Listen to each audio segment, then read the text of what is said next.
Dr. Elena Martinez rubbed her tired eyes as she stared at the computer screen in her lab. It was 3 in the morning, and she had been working for 16 hours straight. The coffee cup next to her keyboard was empty, and the lab was quiet except for the soft hum of machines.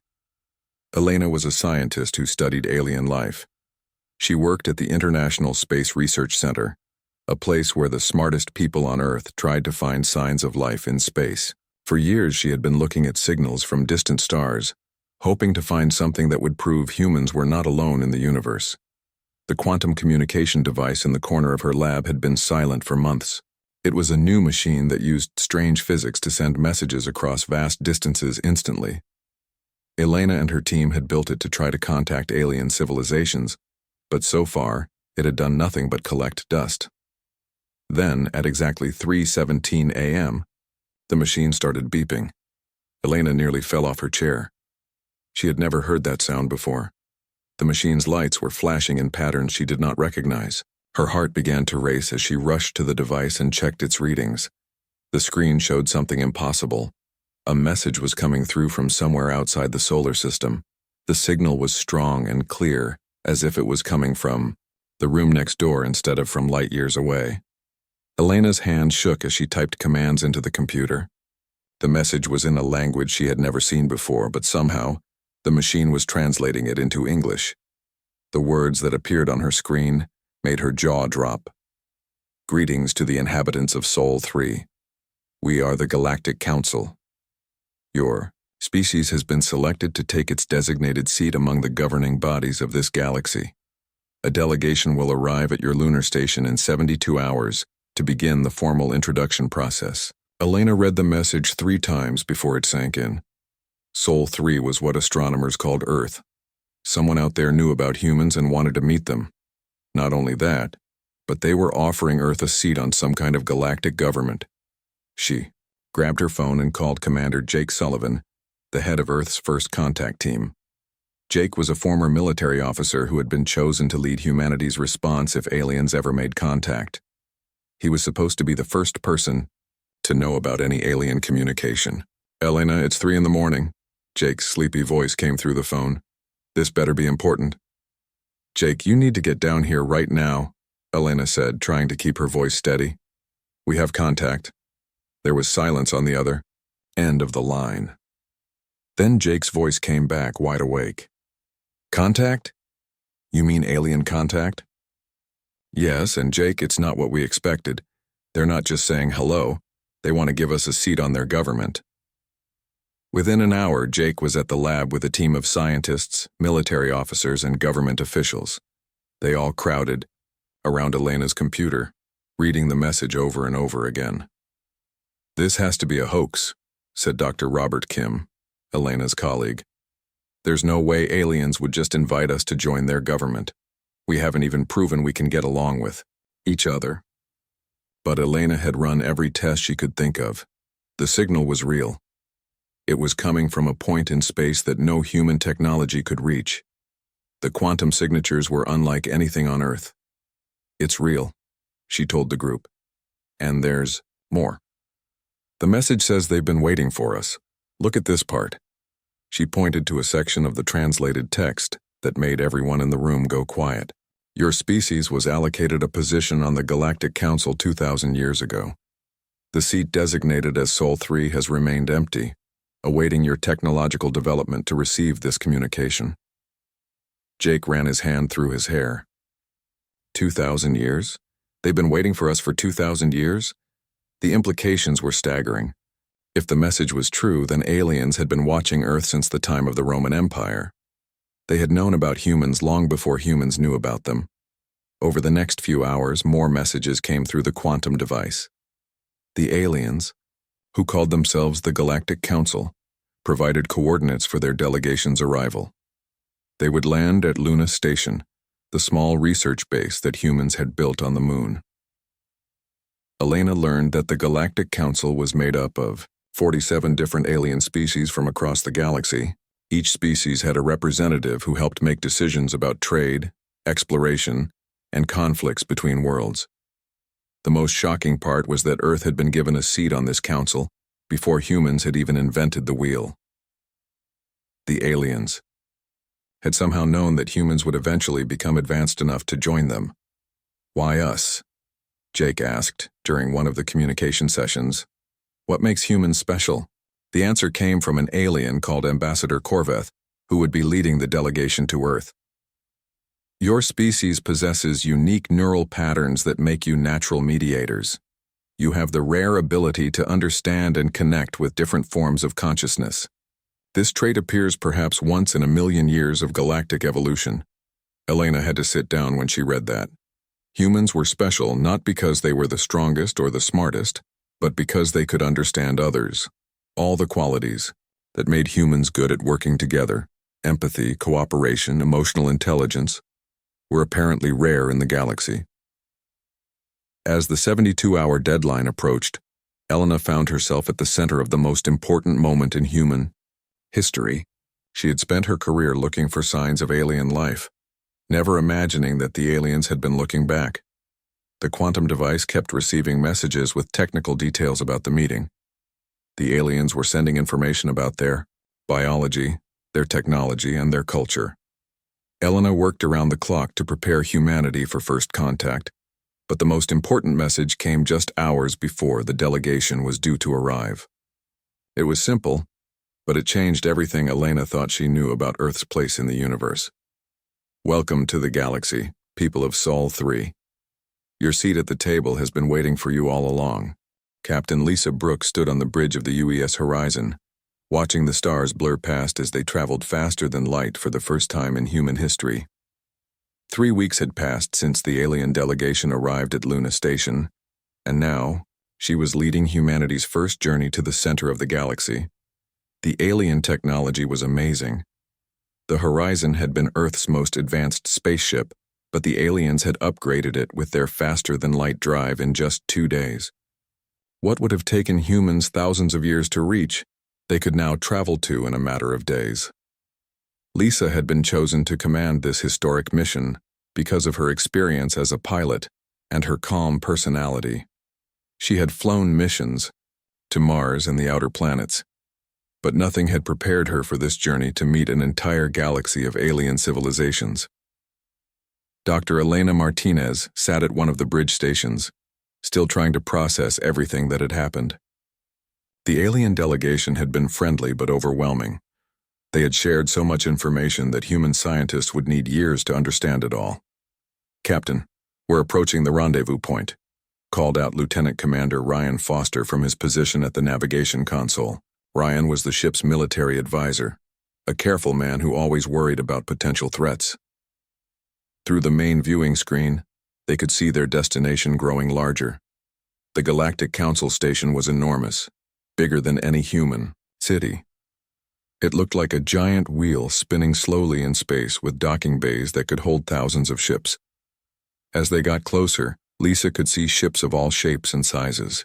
Some looked like metal birds, others like flowing liquid, and some seemed to be made of pure light. Each one represented a different alien species that was part of the Galactic Council. Ambassador Corveth's voice came through the communication system. The alien diplomat had traveled with them to help with the introduction process. Captain Brooks, we are being guided to Docking Bay 7. This bay has been specially prepared for your arrival. Lisa followed the guidance signals and carefully piloted the Horizon into the docking bay. As soon as they landed, she could see alien beings waiting to greet them. They came in all sorts of shapes and sizes, but all of them seemed excited to meet the humans. The welcoming ceremony took place in a vast hall inside the station. Lisa and her team walked through corridors that were built to accommodate beings of all different sizes. Some areas had high ceilings for tall aliens, while others had smaller spaces for tiny creatures. The ceremony was led by a being called Shard of Truth, who looked like a walking crystal that sparkled with inner light. Shard of Truth was the keeper of records for the Galactic Council, responsible for maintaining the history of all member species. Welcome, people of Sol 3, Shard of Truth said in a voice that sounded like musical chimes. Your arrival has been anticipated for many centuries. We have much to show you about your inheritance. Elena stepped forward, representing Earth's scientific community.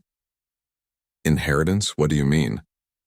Shard of Truth led them to a massive viewing room where holographic displays showed star maps of the galaxy. With a gesture, the crystal being highlighted, a section of space near Earth's location. This is the Sol sector, Shard of Truth explained. 12 star systems with habitable worlds, all designated for human expansion. This territory has been protected and preserved for your species since your seat was allocated. Lisa's mouth fell open. 12 star systems meant dozens of worlds that humans could colonize. It was more space than humanity had ever dreamed of claiming. Ryan studied the display carefully. Why would you give us so much territory? We haven't done anything to earn it. But you have, said another voice. A new alien approached them, looking like a tall, thin humanoid with silver skin and large eyes. I am Counselor Vex of the Altarian Federation. Your species was identified as what we call a harmony species. Elena had heard this term before, but she still did not fully understand it. What exactly is a harmony species? Counselor Vex activated another holographic display that showed brain patterns and neural networks. Most species in the galaxy evolved along predictable paths. Some became purely logical, like machines. Others developed rigid social hierarchies. But your species is different. The display showed human brain scans alongside alien ones. The human patterns were far more complex, with connections between different areas that other species lacked. Humans have a unique combination of individual creativity and group cooperation, Vex continued. You can think independently while still working together. You can understand emotions while also using logic. This combination is extremely rare. Lisa was beginning to understand why aliens found humans so interesting. So, we're useful to you because we can work with different types of minds?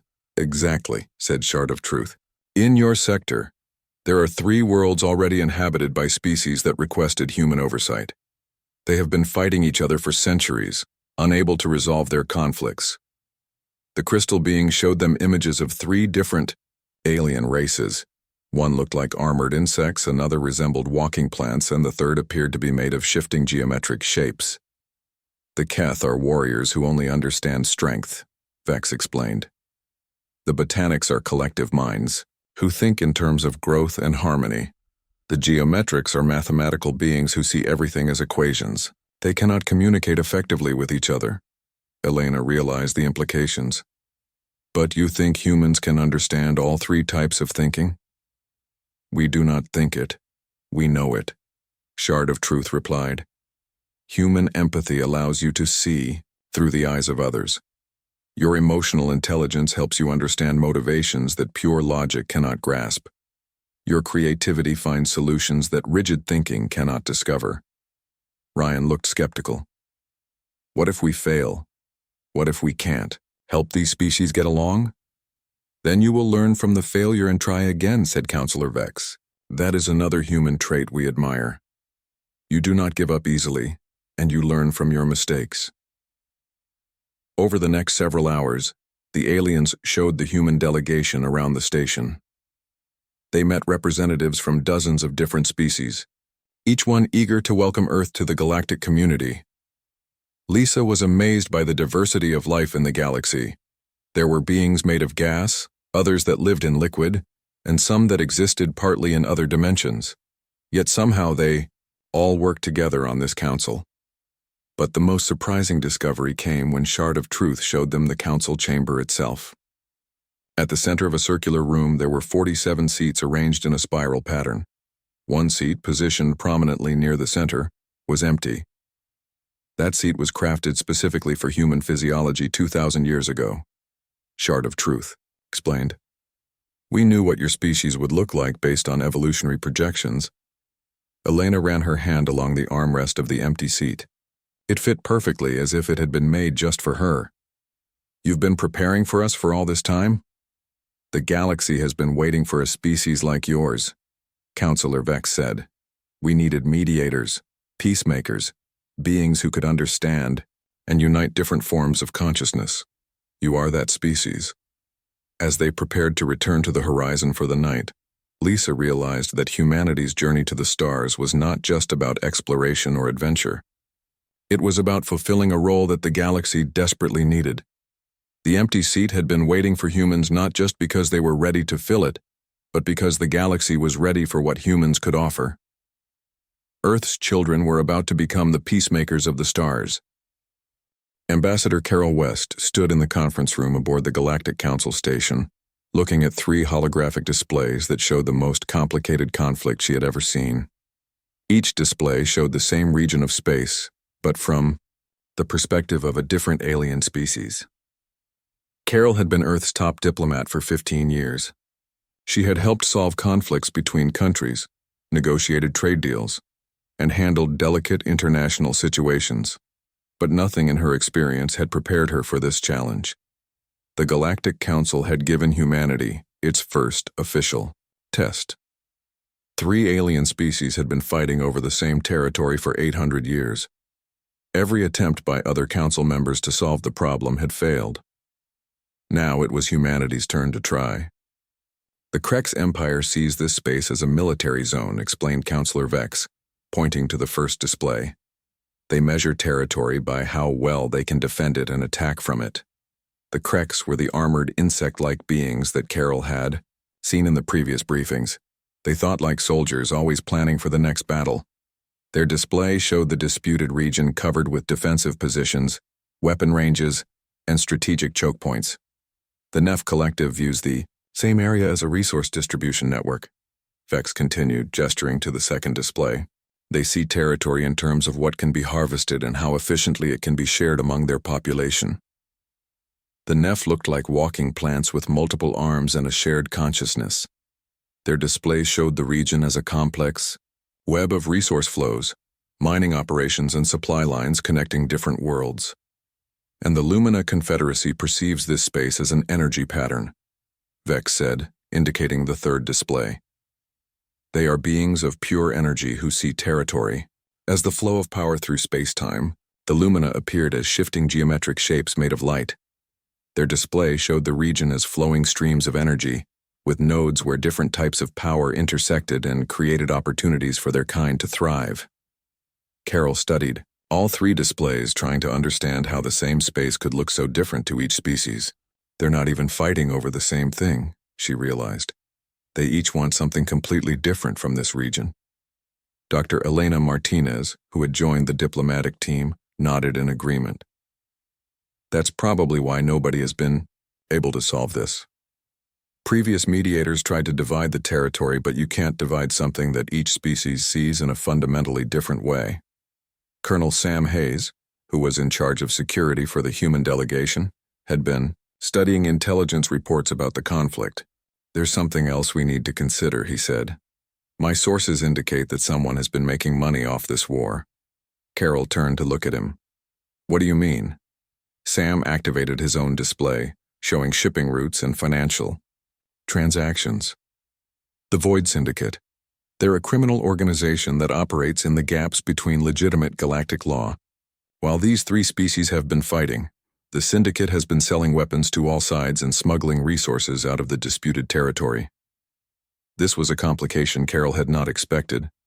Not only did they need to solve an 800-year-old territorial dispute, but they also had to deal with criminals who were profiting from the conflict. The Syndicate doesn't want this conflict to end, Sam continued. If we succeed in bringing peace, they lose their most profitable operation. They've already sent threatening messages to our ship.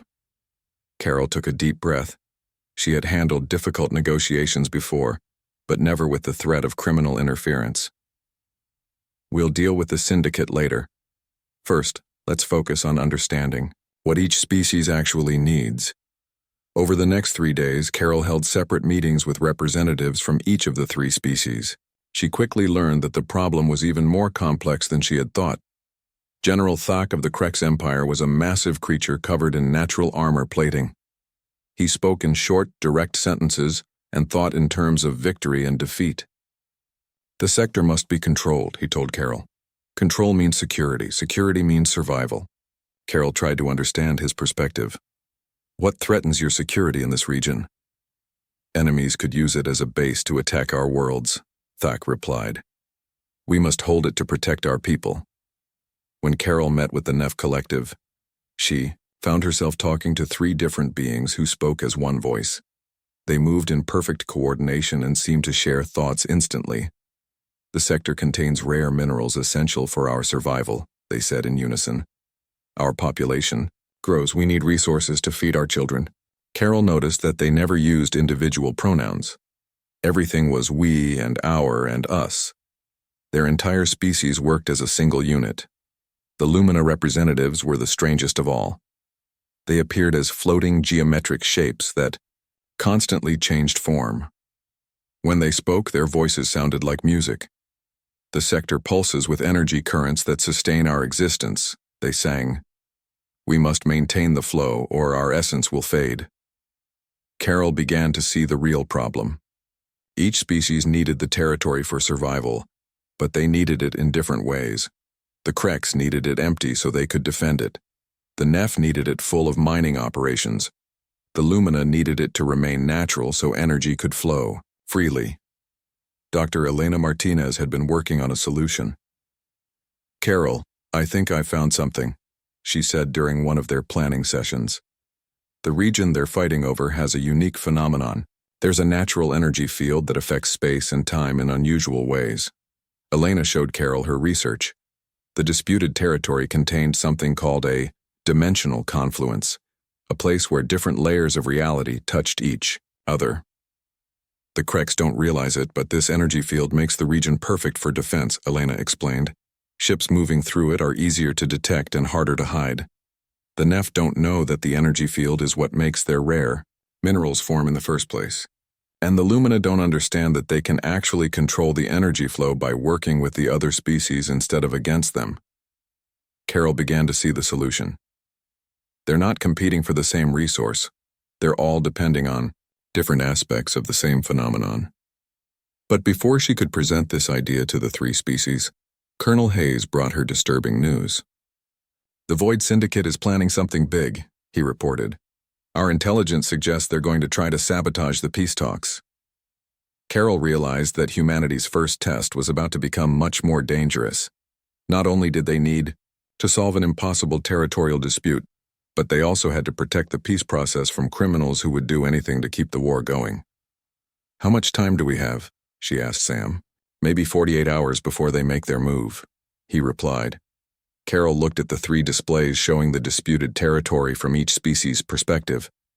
Somewhere in those different viewpoints was the key to peace. She just had to find it before the Void Syndicate destroyed everything. The future of human membership in the Galactic Council depended on solving this puzzle, and Carol was running out of time. Ambassador Carol West stood before the three alien delegations in the main conference room of the Galactic Council station. Behind her, Dr. Elena Martinez had set up a special holographic display that showed the disputed territory in a way that had never been seen before. "I want to show you something that might change how you see this conflict," Carol said to the assembled representatives. The Kreks general sat rigidly in his military stance. The Neph collective swayed gently as one unit, and the Lumina beings flickered with nervous energy. Elena activated her new three-dimensional mapping system. Instead of showing three separate views of the territory, it combined all three perspectives into one display that could be seen from any angle. "This is your disputed region," Elena explained, "but shown in a way that reveals how all your needs connect to each other." The hologram showed the dimensional confluence as a swirling pattern of energy that affected everything around it. Different colors represented the various resources and phenomena that each species valued. General Thak of the Kreks leaned forward, his armored head tilting as he studied the display. "The energy field creates natural barriers," he said with surprise. "Perfect for defense." The Neph collective moved closer to the hologram, their plant-like forms rustling with excitement. "The energy field is what creates the rare minerals we need," they said in unison. "Without it, the resources would not exist." The Lumina representatives began to pulse with brighter light. "The confluence is a natural energy network," they sang, "but it has been damaged by 800 years of warfare." Carol seized the moment. "You're all right. The dimensional confluence is what makes this region valuable to each of you, but in different ways. The Kreks need it for perfect defensive positions. The Neph need it to create the minerals that sustain your people. The Lumina need it to maintain the energy flows that keep your species alive. Elena manipulated the hologram to show what would happen if the fighting continued. But here's what we discovered. The constant warfare is weakening the confluence. If it collapses, everyone loses everything. The three delegations fell silent as they watched the simulation. The energy field grew weaker and weaker until it finally disappeared, leaving behind empty space that was useless to all three species. That's why previous peace attempts failed, Carol continued. Everyone was trying to divide the territory, but you can't divide something that only works when it's whole. Dr. Martinez stepped forward. But there's another way. Instead of fighting over the confluence, you could work together to protect and strengthen it. She showed them a new simulation. General Thak, your defensive positions could protect the entire region from outside threats. The Neph mining operations could be designed to enhance the energy field instead of disrupting it. The Lumina could regulate the energy flows to benefit everyone. The Krex general stood up, his massive form casting a shadow over the conference table. You suggest we work with our enemies? I suggest you work with your neighbors, Carol replied. You're not really enemies. You're three species who all depend on the same natural phenomenon for survival. Before anyone could respond, alarms began sounding throughout the station. Colonel Sam Hayes burst into the conference room, his face grim. The Void Syndicate is making their move, he announced. They've sent a fleet of ships to attack the disputed territory. If they destroy the confluence, none of this will matter. Through the conference room's viewing windows, they could see explosions lighting up the distant space where the dimensional confluence was located. The Syndicate was trying to destroy the very thing that all three species needed to survive. General Thak's eyes blazed with anger. They dare attack during peace negotiations? The Neph Collective began moving rapidly, their shared consciousness processing the threat. The confluence must be protected. Our children's future depends on it. The Lumina beings flashed with urgent light patterns. The energy flows are being disrupted. We can feel the damage from here. Carol realized this was humanity's moment. We need to work together right now, or we'll all lose everything. General Thak, can your ships reach the confluence in time? My battle cruisers are fast, but the Syndicate has a head start, Thak replied. Our cargo vessels are already in the area, the Neph Collective said, but they are not armed for combat. We can guide ships through the energy field safely, the Lumina offered, but we cannot fight the Syndicate alone. Dr. Martinez looked at the tactical display that Sam had brought up. What if we combine your strengths? Krex military power, Neph logistics, and Lumina navigation. Carol nodded. A joint task force, each species doing what they do best, working together, for a moment. 800 years of mistrust hung in the air. Then General Thak slammed his armored fist on the table. The Syndicate is our common enemy. I will work with anyone to defeat them. The Neph Collective swayed in agreement. We will coordinate our ships with yours. The Lumina pulsed with determination. We will guide you through the confluence safely. What happened next was the fastest military coordination in galactic history. Within hours, a joint fleet was assembled with Krex warships providing firepower, Neph vessels carrying supplies and reinforcements, and Lumina beings serving as navigators and communication relays. Captain Lisa Brooks, watching from the bridge of the UES horizon, was amazed at how quickly the three species adapted to working together. It's like they were meant to be partners, she told Elena. The joint task force reached the disputed territory just as the Void Syndicate was preparing to launch their final attack on the dimensional confluence. The battle was fierce, but brief. The Syndicate had not expected the three enemies to suddenly become allies. General Paul Miller, Earth's military representative, coordinated the human ships that supported the joint task force. He watched as Krex tactics, Neph efficiency, and Lumina guidance created the most effective fighting unit he had ever seen. The Syndicate ships are retreating, Sam reported from his position on the tactical team. But we've got bigger news. We've traced their communications back to their source. The intelligence revealed something shocking. The Void Syndicate had been receiving inside information from someone within the Galactic Council itself. A council member had been secretly supporting the criminals for personal profit. Carol realized that humanity had not just solved the territorial dispute. They had uncovered corruption at the highest levels of galactic government. The empty seat, waiting for Earth, had been more important than anyone realized. As the joint task force secured the dimensional confluence, something remarkable happened. The energy field, no longer disrupted by constant warfare, began to strengthen and stabilize. The confluence is healing itself, Elena reported, monitoring the energy readings.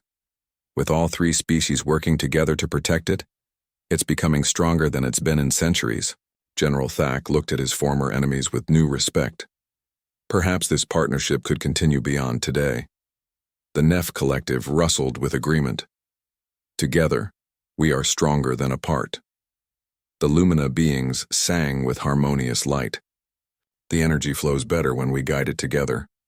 Carol smiled as she watched the three species planning their shared future. Humanity had passed its first test not by conquering or dominating, but by helping others see what they could accomplish together. The human solution was simple but powerful. Instead of dividing what people fought over, help them find ways to share it.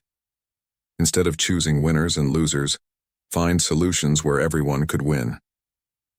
Earth's seat at the galactic table was no longer just waiting. It was ready to be filled. Dr. Elena Martinez walked slowly toward the empty seat in the center of the Galactic Council chamber. Representatives from 47 alien species watched as she approached the chair that had been waiting for humanity for 2,000 years. The ceremony had been planned for weeks, but Elena still felt nervous. She had been chosen as Earth's first representative to the Galactic Council, and the weight of that responsibility was enormous. Every step she took was a step into humanity's future among the stars. Shard of Truth, the crystal being who served as keeper of records, stood beside the empty seat. The ancient creature's faceted surface sparkled with inner light as it spoke to the assembled council. Today we welcome the 48th member of the Galactic Council, Shard of Truth announced. The people of Sol 3 have proven themselves worthy of the seat that was prepared for them at the founding of this body. Elena reached the chair and paused. The seat was perfectly sized for a human, with armrests that fit her arms exactly, and a back that supported her perfectly. It was as if the alien craftsman from 2 millennia ago had measured her personally. "How did you know?" she asked Shard of Truth quietly. "How did you know what we would look like?" "We have been watching your species develop for a very long time," the crystal being replied. "Not interfering but observing. We needed to be sure that when the time came you would be ready for what the galaxy needed from you."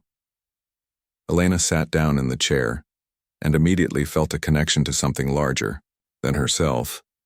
The seat was not just furniture, it was linked to the Council's communication network, allowing her to instantly understand and be understood by every species in the chamber. Councillor Vex of the Altarian Federation stepped forward. "The acceptance of Earth into the Galactic Council is not just ceremonial. Your species has already demonstrated the qualities that made us reserve this seat for you." A holographic display appeared above the council chamber, showing the recent events in the disputed territory. The three formerly warring species, the Krex, Neff, and Lumina, were now working together to build a joint research station around the dimensional confluence. In 800 years, no species had been able to solve the conflict between these three civilizations. Vex continued.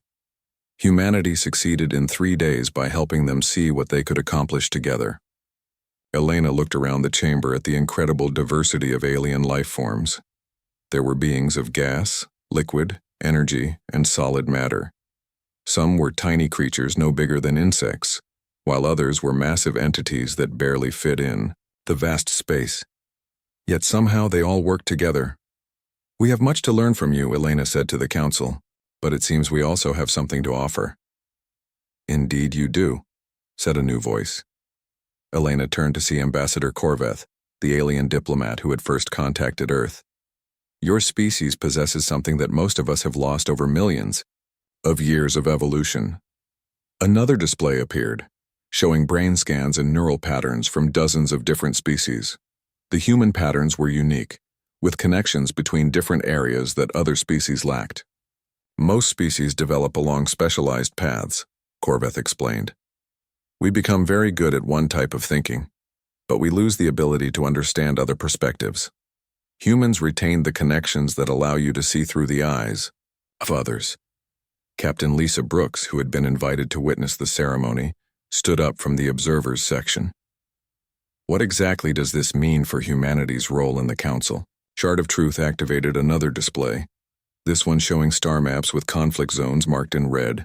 There were dozens of them scattered throughout the galaxy. Many of these conflicts have been ongoing for centuries, the crystal being explained. Different species with different ways of thinking, unable to understand each other well enough to find peaceful solutions. Elena began to understand the scope of what humanity was being asked to do. You want us to help resolve these conflicts?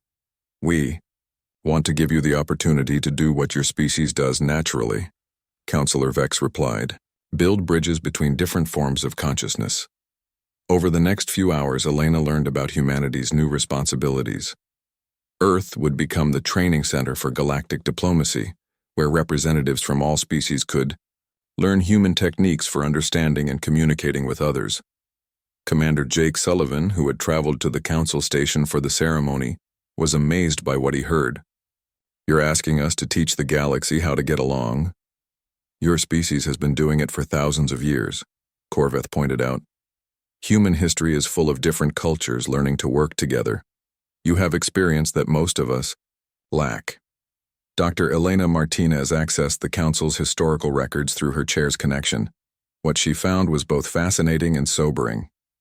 The galaxy was full of species that had become so specialized in their thinking that they could no longer understand anyone different from themselves.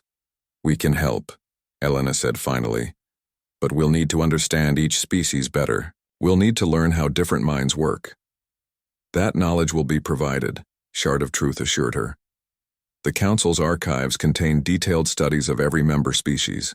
You will have access to information that will help you understand how to communicate with any form of consciousness in the galaxy. As the ceremony continued, Elena realized that taking this seat was not just an honor for humanity. It was the beginning of the greatest challenge her species had ever faced. The council chamber fell silent as Shard of Truth prepared to make the final announcement. By the authority of the Galactic Council, I now formally recognize Dr. Elena Martinez of the species known as humans from the planet Sol 3. As the 48th member of this governing body, the alien representatives began making sounds of approval in their various ways. Some clapped, others sang, and a few flashed lights or changed colors. Elena felt overwhelmed by the welcome. But then Shard of Truth said something that made her understand the true importance of this moment. The seat that has waited for humanity was not prepared because we knew you would be ready for it, the crystal being explained. It was prepared because we knew that someday the galaxy would need what only humans could provide. Elena looked around the chamber again, seeing it with new eyes. All of these different species working together despite their vast differences. But there were still so many conflicts in the galaxy, so many groups that could not understand each other. Humanity's journey to the stars was never just about exploration, she realized aloud. It was about bringing people together. Counselor Vex nodded. Your species spent thousands of years learning to unite different tribes, cultures, and nations on one world. Now you will help us learn to unite different species across the galaxy. As the ceremony concluded, Elena felt the weight of responsibility settling on her shoulders. But she also felt hope. Humans had always been at their best when they were helping others, when they were building bridges instead of walls. The empty seat at the galactic table had indeed been waiting for humanity all along, not because humans were the strongest or the smartest species in the galaxy, but because they were the ones who could help everyone else see what they could accomplish together. Elena Martinez, representing all of humanity, took her place among the stars. The real adventure was just beginning.